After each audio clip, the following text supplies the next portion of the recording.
सोलापूर महानगरपालिकेच्या वार्षिक सर्वसाधारण सभेच्या 2026-27च्या अंदाजपत्रकासंदर्भातील विभागनिहाय चर्चेच्या अनुषंगानं छत्रपती राजर्षी शाहू महाराज जिमखाना इथं बैठक आयोजित करण्यात आली होती।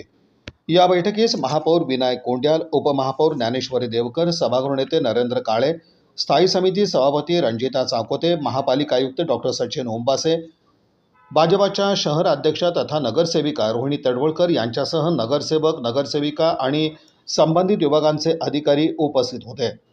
महानगरपालिकेच्या नियोजनानुसार दिनांक 23 मार्च ते 29 मार्च या कालावधीत विभागनिहाय अंदाजपत्रकावर चर्चा आयोजित करण्यात आली आहे।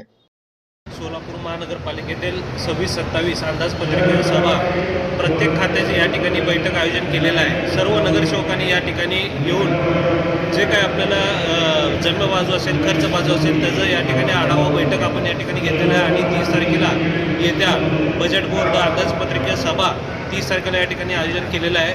तरी सर्व नगरसेवकांनी या ठिकाणी येऊन आपल्याला याचा लाभ घेण्यात यावा असं विनंती आवाहन करतो। सर्वसाधारण सभा या ठिकाणी 30 तारखेला आपण काढलेली आहे। 30 तारखेला 11:30 वाजता या ठिकाणी आपण काढलेली आहे।